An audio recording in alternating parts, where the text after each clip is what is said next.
നമുക്ക് orange peel അല്ലെന്ന് വെച്ചാൽ ഇത്തിരി ഫ്ലഷി ആയിട്ടുള്ള കാര്യങ്ങൾ നമുക്ക് എങ്ങനെ ഉണക്കിയെടുക്കാമെന്ന് വെച്ച് കഴിഞ്ഞാൽ ഇതിപ്പോൾ എൻ്റെ ഓറഞ്ച് പീലാണ്.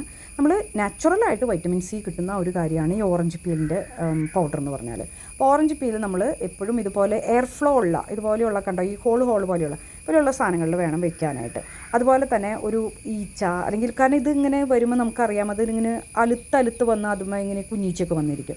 അതൊന്നില്ലാതിരിക്കാനായിട്ട് ഒരു ക്ലോസ്ഡ് എയർ ഫ്ലോ ഉള്ള റൂമുകളിൽ ഇപ്പോൾ അപ്സ്റ്റേഴ്സാണ് ഏറ്റവും ബെസ്റ്റ്.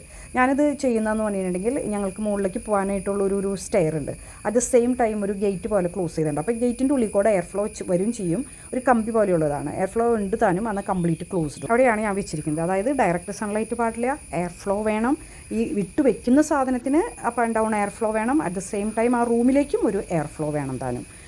എനിക്ക് വളരെയധികം റിസൾട്ട് തരുന്ന ഒരു സാധനമാണ് ഈ ഓറഞ്ച് പീൽ എന്ന് പറയുന്നത്. പക്ഷേ ഇത് ഉണ്ടാക്കിയെടുക്കാനാണ് പാട്. നമുക്ക് ഇതിപ്പോൾ കുറച്ച് കൂട്ടി വെച്ച് അത് കുറേ നാൾ കഴിയുമ്പോഴാണ് നമുക്ക് കുറച്ച് പൗഡറുകൾ കിട്ടുന്നത് തന്നെ.